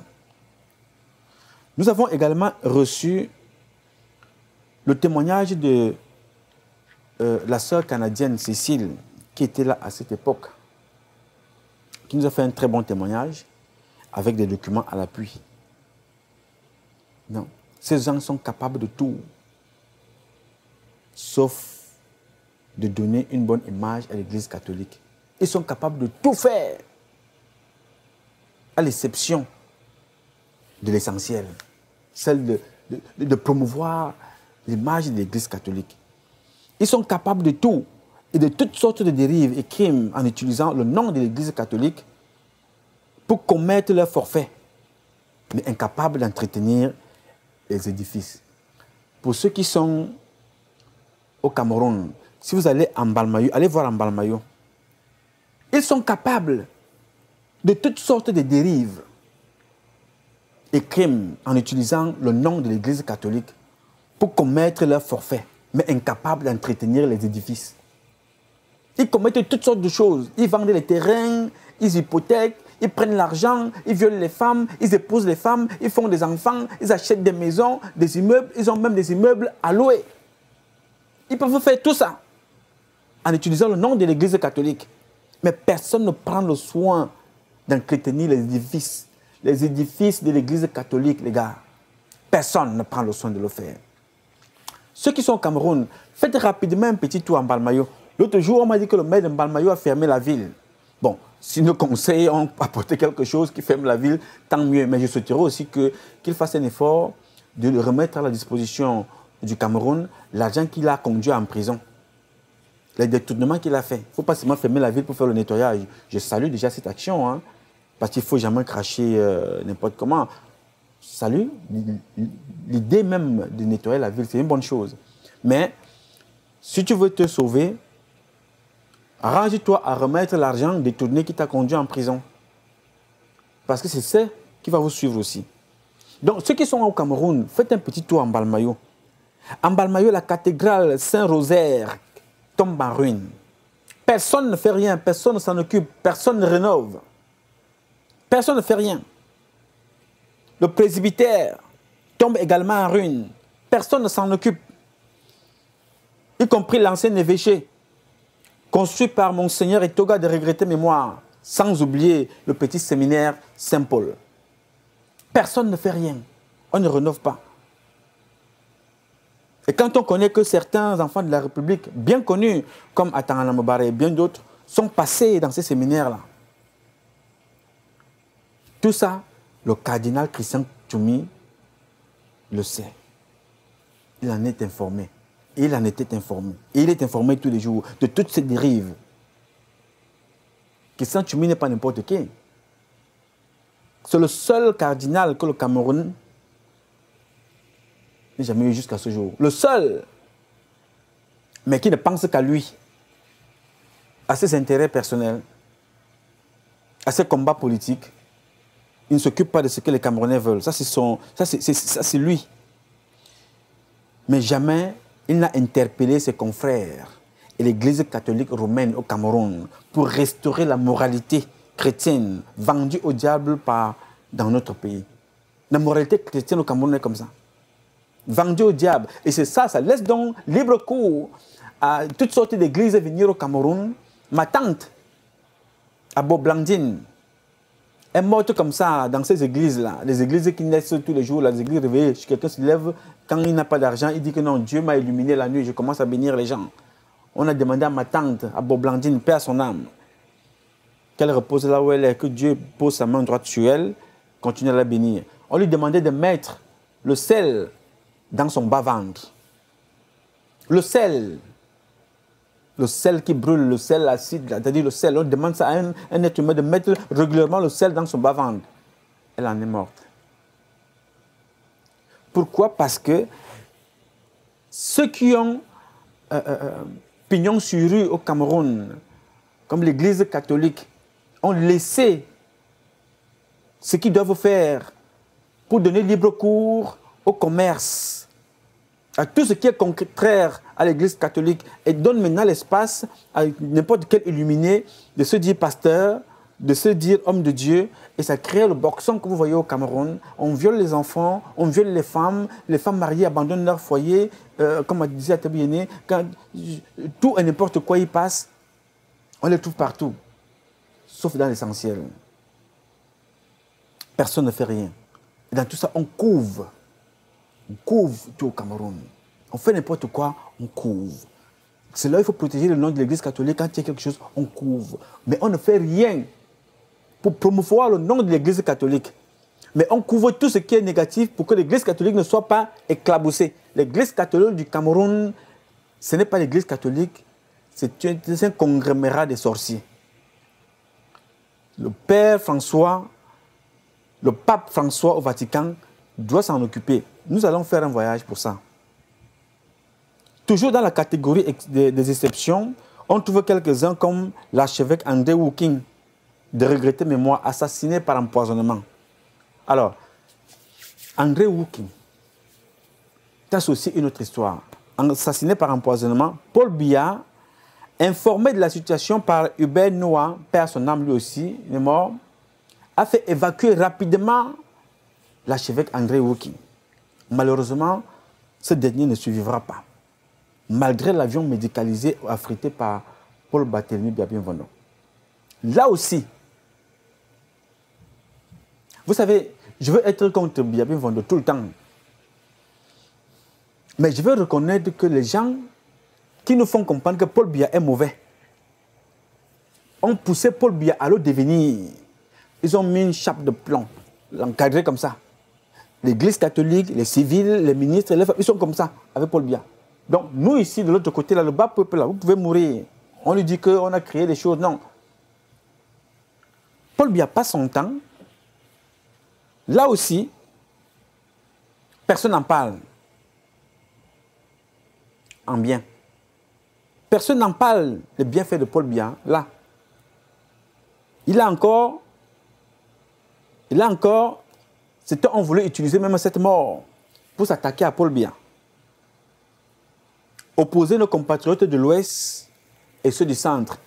Bon, Christian Tchoumi n'est pas étranger à cette histoire qu'il connaît, que je n'ai pas envie d'ouvrir ici le débat, parce qu'elle est longue. Vous me posez la question, comment est-ce que Patrice Numa connaît tout ça? Parce que notre pays que vous voyez là a une histoire que nous ne connaissons même pas. Et nous ne pourrons même jamais connaître toute l'histoire du Cameroun. Et les gens qui ont fait le Cameroun. Il y a beaucoup de gens d'église qui ont fait l'histoire du Cameroun. Hein. Pas ces farfelus, des fanfarons que nous voyons tous les jours là. Donc, Paul Biya, chaque fois qu'il y a quelque chose, il agit pour ceux-là qui viennent nous faire comprendre que Paul Biya est mauvais. C'est-à-dire qu'ils ont la bonne face de Paul Biya, ils nous tournent le côté négatif. C'est ça que nous voyons et c'est ce qu'ils viennent nous transmettre ici. Pendant ce temps, Paul Biya les achète les voitures, construit des maisons, il donne l'argent pour enterrer la maman, pour construire des immeubles, ouvrir des radios, construire des cathédrales comme celle de Beninga Boutou, 4 milliards, construire des immeubles. Paul Biya est bon pour eux. Et pour ça, ils peuvent mourir pour lui. Et quand quelqu'un arrive à s'interposer comme Chantal Biya, commence à dire que cette histoire-ci ne sent pas bon, il faut l'éliminer tout de suite. Parce que dès que tu ouvres l'œil, tu veux ouvrir l'œil à Biya-Bienvenue, on dit qu'il faut le tuer. Ateba Yene est témoin. Moi, je ne suis pas du RDPC. Je suis un militaire. Ateba Yene était un intellectuel dans le RDPC. Et qui était là, il n'attaquait jamais Paul Biya. Mais qu'est-ce que les gens ont dit? Et qu'est-ce qu'ils ont fait? Parce que quand il parlait, il voulait ouvrir les yeux au président de la République. Il dit que, Excellence, voici ce qui se passe. Entre Paul Biya et Atebe Yene, c'est comme ici, la terre et le ciel. Il faut toujours passer par des gens, passer, jusque là, à la fin, tu vas voir Paul Biya quand. Voilà comment ces gens-là viennent tuer Charles Atebe Yene, pensent rendre service à Paul Biya. On tue une intelligence comme celle-là pour mieux continuer à sécuriter Biya, le plumer comme une poule, ruiner. Pendant ce temps, le peuple souffre. C'est exactement ce qui se passe là. Donc, vous avez vu que même au Cameroun là, le gars qu'on appelle Ni John Fundi, sa femme tombe malade, Paul Biya donne l'avion, ça part. Mais Monica à l'hôpital de la Quintini, elle meurt juste parce qu'elle est venue donner la vie. Il n'y a personne. Mais les mêmes personnes là, qui Paul Biya donne les avions tout le temps, vous avez vu encore là, le père André Wiking. Wiking est mort, il n'est pas mort au Cameroun, il a évacué. Paul Biya l'a fait évacuer. Il est allé mourir à l'étranger, mais Paul Biya a fait sa mission. Ouais. La personne n'a parlé en bien. On n'est pas au courant, mais je vous l'informe aussi aujourd'hui. Et là encore, certains individus ont voulu même utiliser ça contre lui-même. Nous avons beaucoup de documents dans ces histoires. Dans notre histoire du Cameroun, nous devons aussi la prendre sérieusement. Il y a l'évêque Ama Evina, évacué aussi par le président Biya en Italie, précisément en Milan. Toujours les gens de l'église. Et on sait que les gens de l'église ont l'argent. Mais comme c'est les gens qui font le chantage à Biya, qu'il y a un truc, c'est Biya qu'on appelle. Ils ne font rien pour aider la politique de Biya. Mesdames, Messieurs, pour toutes celles et ceux qui suivent les activistes et les activités du CCT, vous savez bien que je condamne sans retenue la mauvaise politique du président Biya, qui n'arrive pas depuis 34 ans, le président, à imprimer une véritable politique de développement dans notre pays et répondre aux aspirations du peuple camerounais. Je combats cette mauvaise politique et je veux que les choses se passent bien dans mon pays, le Cameroun. Mais en même temps, j'ai aussi la liberté de toucher du doigt et de pointer les responsables et les causes de cet échec, ceux qui ont accompagné cet échec, et dénoncer tout cela qui ont accompagné cette inertie, ce laxisme, cette corruption, ce favoritisme, cette imposture et les crimes qui ont maintenu et continuent à maintenir notre pays dans cette pauvreté.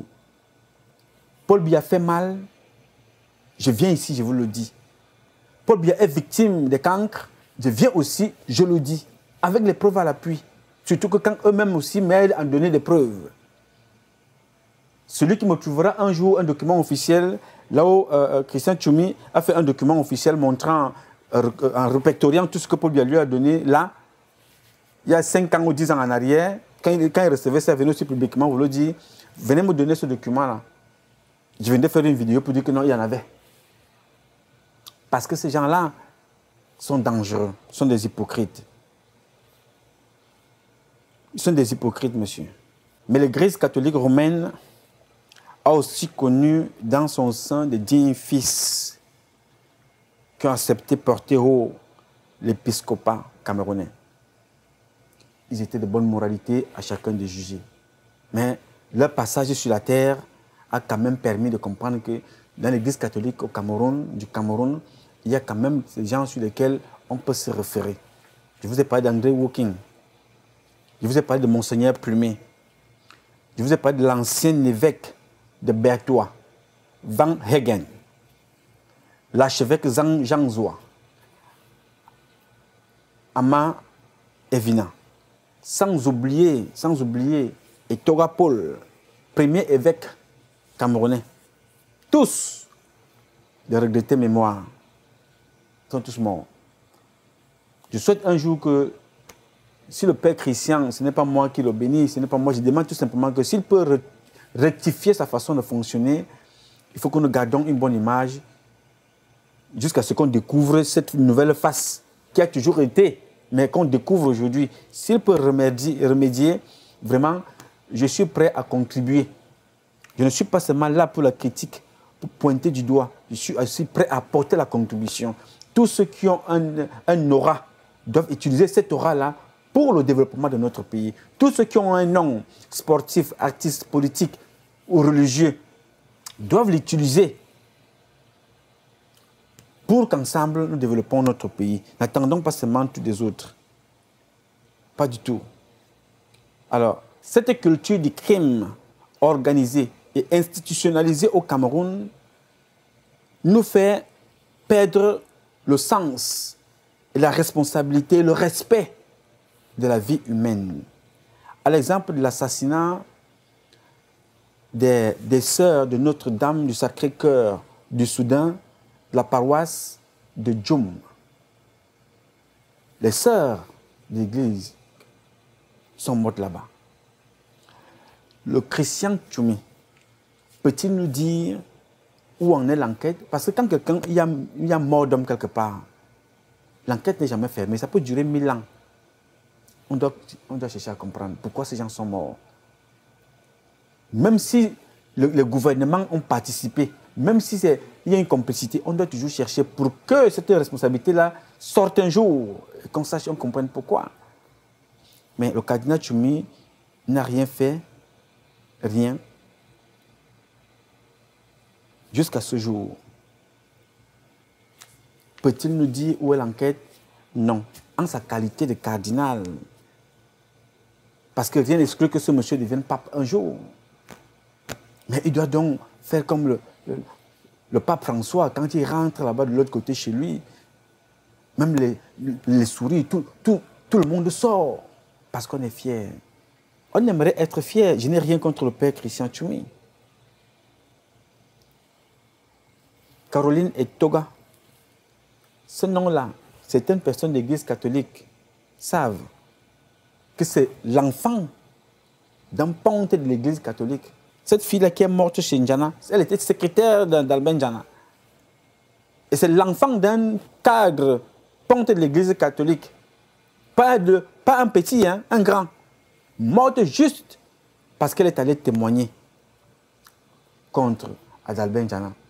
Quand il arrive, le poison que Belinga et Boutoula donnent, l'enfant a été empoisonné. Morte aussi. L'enfant d'un cadre de l'Église catholique.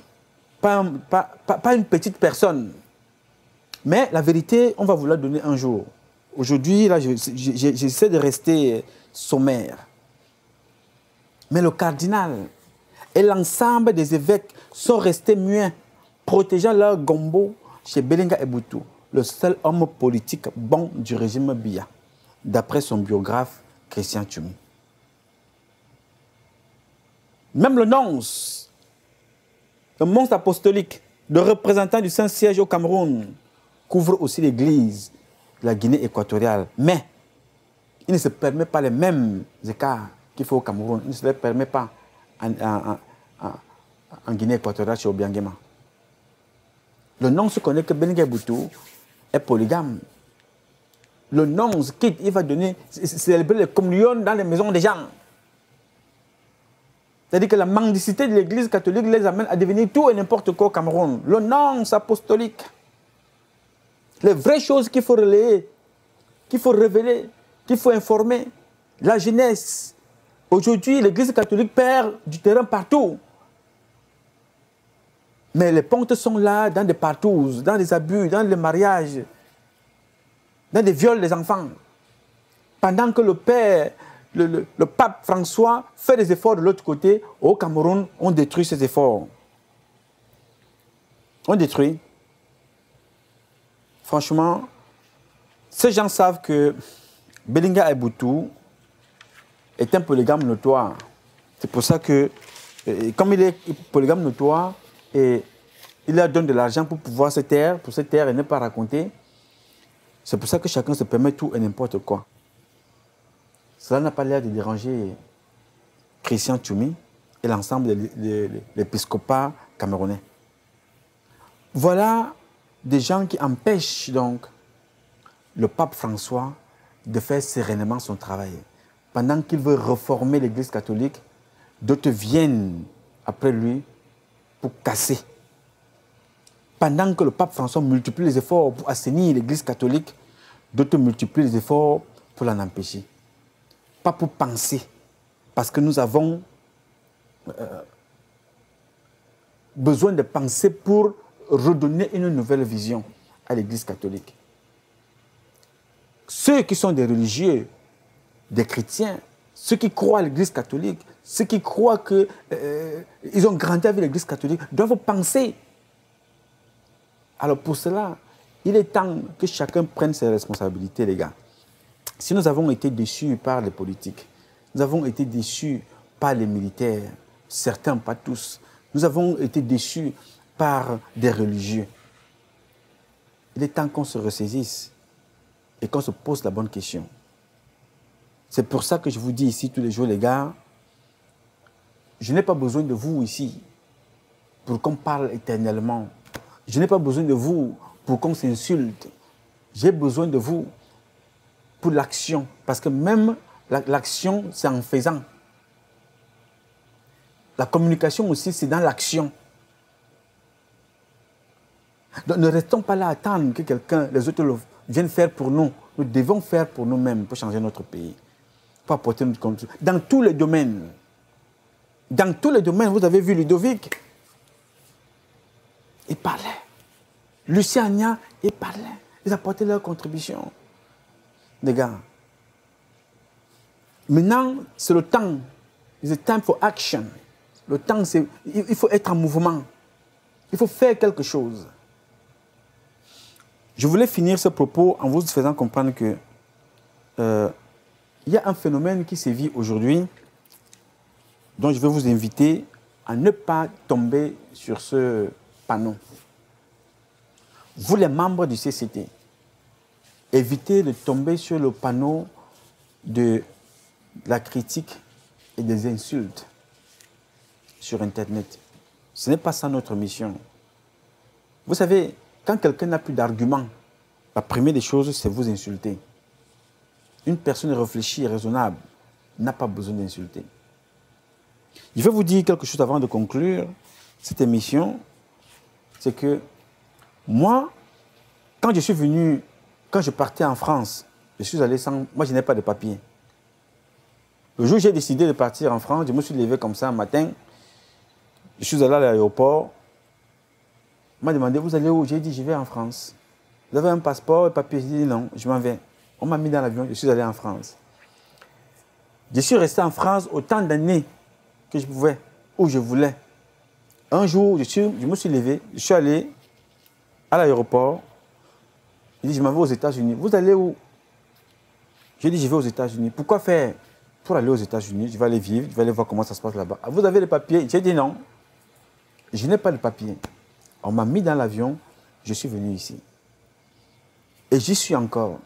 Je suis arrivé, vous voulez une maison, je cherche une maison, je vais habiter, vous avez des papiers? J'ai dit non, je n'ai rien, je n'ai pas de papiers. Je veux une maison, on m'en a donné. Vous savez, depuis que je vis dans la société américaine, française, africaine, camerounaise, mon pays, il y a 3 personnes que j'ai vues fonctionner comme moi. Sans papier. Barack Obama n'a pas de papier.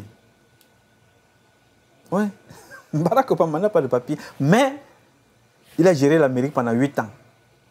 Vous connaissez l'histoire.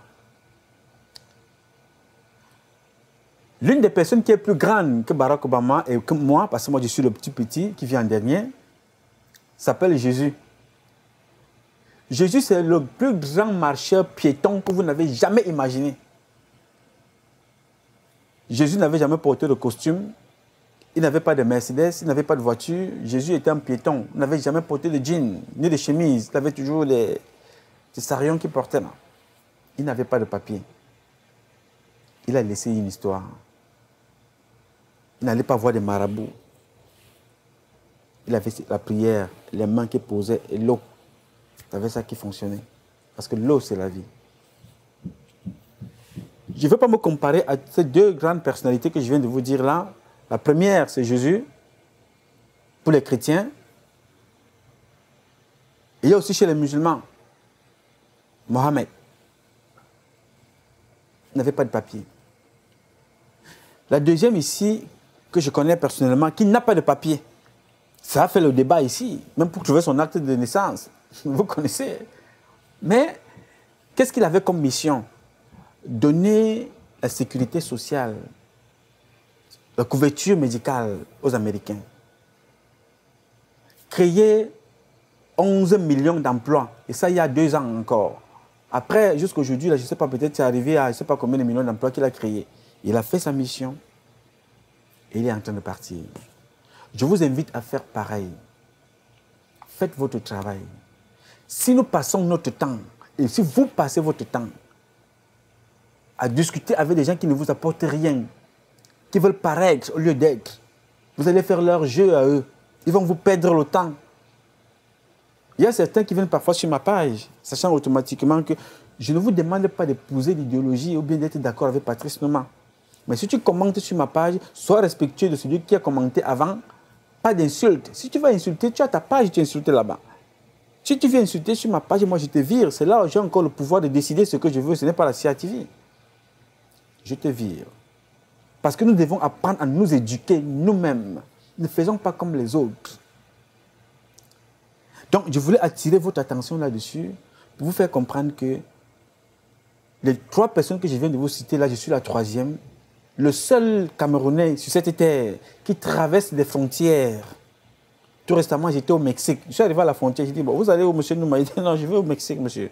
Avant, vous dites, non, je n'ai pas. Je passe, je vais, je reviens. Monsieur Nouma, vous voulez faire des enfants?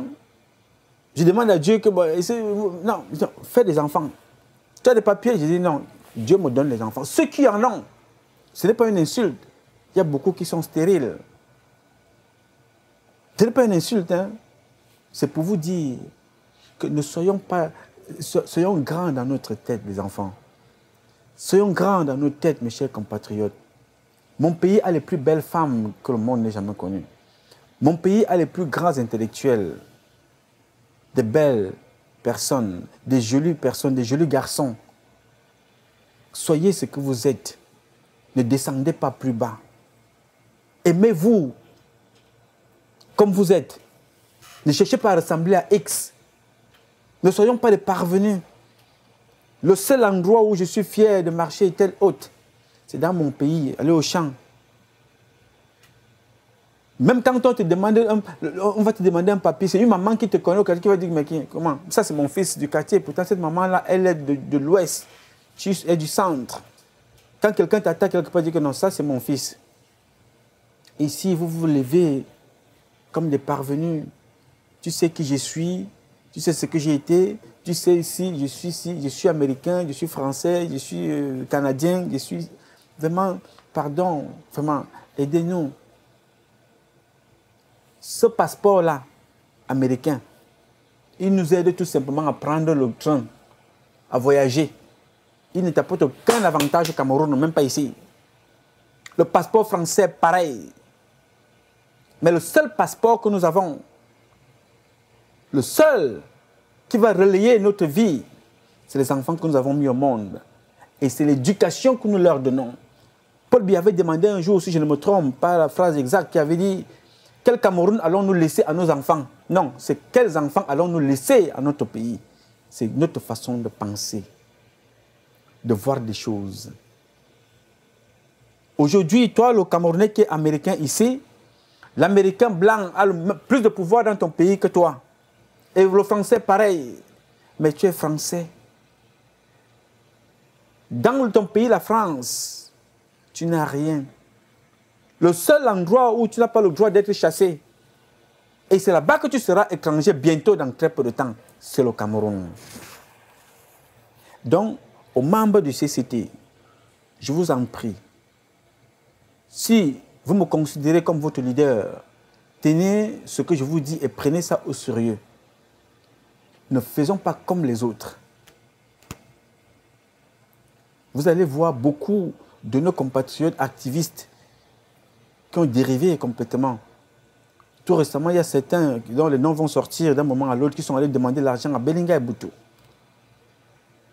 Je n'étais pas là. L'information est venue. Pour ne pas donner une information, pour ne pas vous informer, ils sont allés demander de l'argent à Beninga Boutou. 20 millions de francs CFA. CS Aviation. Pour un dossier de CS Aviation. Allez-vous perdre le temps avec des gens comme ça? Non, monsieur. Il y a des traîtres partout.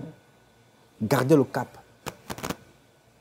Parce que ceux qui ont tué Bibi Ngota sont au Cameroun. Ceux qui ont tué Jim Koum sont au Cameroun. C'est leurs cousins qui ont tué les Ernest Wandi.